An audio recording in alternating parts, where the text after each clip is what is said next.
So as the lady was driving her car, and she was driving by so many police officers who were like flying by her so fast, you know.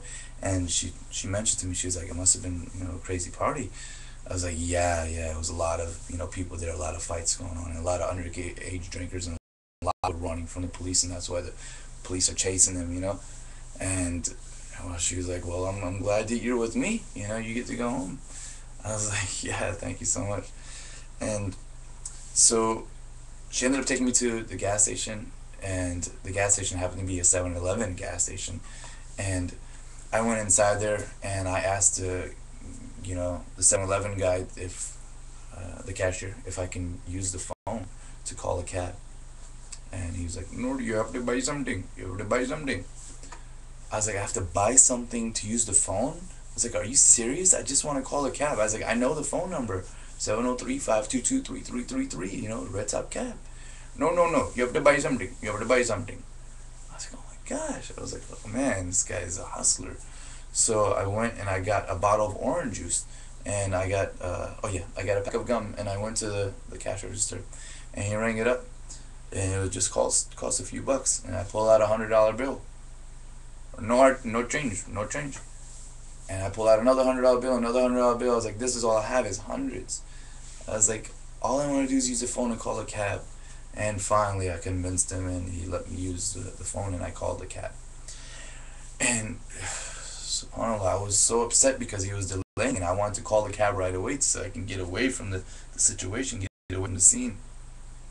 So after I called the cab, something told me, do not wait inside the 7-Eleven. I had instincts, you know, they were helping me, you know, and being wise. And I walked out of the 7-Eleven, you know, and I walked around the gas pumps, and I walked around behind the building. And I stayed behind the building, you know, for about 30 seconds or less. And I decided to look around the corner, you know, to see which cars are pulling up in front, see if any police cars have showed up. Right when I looked, there were two police cars that had came in and parked. One parked at a gas pump, and another one was parked in front of the 7-Eleven. And my heart started thumping. And I became frightened. And I was like, oh no, the gas, you know, the 7-Eleven cashier, he probably called the cops on me and told the cops, hey, you know, the guy's here, the guy's here. So I thought about running, or you know, I was like, well, let me wait here. So I started spying on the cop cars, like, but enough so they can't see me. I kept looking at, you know, every few seconds, just every few seconds, to see their move. And if I started to see them creeping around the corner, coming towards my direction, then that was my cue to run. But if they were just steadfast in where they were, then you know, I would be patient, because that cab was the only way that I would get out of there safe without getting caught, because I was somewhere far away from my house, about an hour away from my house. So minutes, you know, a few minutes went by, and I ended up looking around the corner, and I seen that the police cars had disappeared. They were gone. And wallahi, I swear by God that the cab pulled in at the same time that the police cars had left.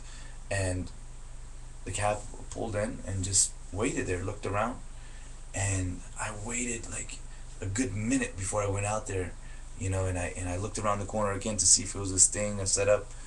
And I just took my chances, and I ran to the cab real quick, and I pulled out $100 bills before I can get into the car, and showed him, you know, that I have money, because, you know, I was a teenager, and normally teenagers would run from cabs. So I showed it to him real fast so he can be happy, and he quickly unlocked his door, you know, get in. And I got in, and I told him, I was like, hey, can you, you know, start driving to the so and so city?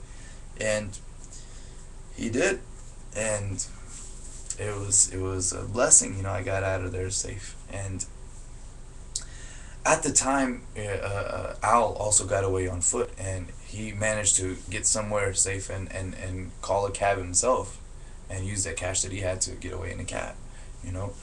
And the other guy, Dub, who was inside the house, I was worried about him. And first of all, I had thought that they both got caught, you know. And I said, well, I was the only one that got away.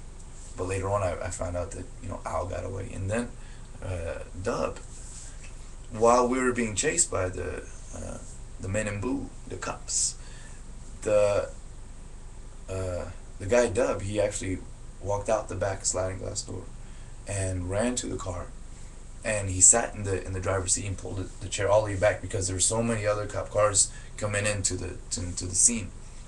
And he narrated the story to me when I seen him later on. So obviously, he didn't get caught.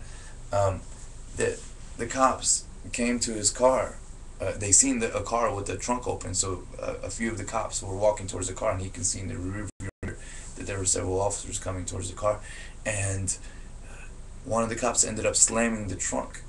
And as soon as that happened, he jumped up in his seat and turned on the car, the ignition, and put it in drive right away. And he started, pushing the pedal to the metal, and he was gone. And then it became a high-speed chase. Police cars were chasing him, and then that is why the helicopter moved away from us, and because it was a high-speed car chase, and the helicopter started to chase him, and the cops did. And it was several jurisdictions, different counties of law enforcement, they were chasing him. And he was driving so fast, and it was a brand new Pontiac Grand Am. And he got to this area, city called Clifton, Virginia. And when he was inside Clifton, Virginia, he knew Clifton like he knew the back of his hand, because it was all mansions there. And being a top leader in in the folks and Crips, and he had a lot of friends, especially females who had rich families and stuff that were turned on to him, and they clicked. So he had resources. He was definitely good at networking, and so he's driving through Clifton. It's dark, there's nothing but woods on the right side. On the left side there's train tracks, and there's cops chasing him. And being that he's dark black, he let the car continue to go. He opened the door, and he had a lead. He was way in front of the police cars. So he jumped out of the car, and the car was going so fast that the door managed to slam, itself, and it looked like someone was still in there. And the car kept going straight, and he's rolling through the woods, and then he starts running through the woods, and he runs to one of the mansions. And the cops are still chasing this car, thinking that someone's in there, until it crashes. And then they surround the car, and this is just assumption, but of course I'm pretty sure they did this. This would be their procedure. They surrounded the car, weapons drawn, and there's nobody in there. I bet they felt, like idiots that night. And they wouldn't imagine a so-called criminal being in any of these mansions without the police being called, or without alarms going off. But luckily a girl took him in and protected him. And the next day, the following day, we all linked up, and we all gave each other such big hugs, like it was like a family reunion. We're like, hundreds of police officers could not catch us. They did not stop us.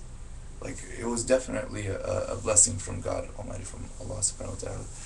And so, I mean, just that story right there to be, in my book, and if my book, and most likely it will, if and when it is converted into a movie, just these stories, like, imagine like seeing this, and this is real life, it's pretty dramatic. It's pretty enticing. It's so much fun,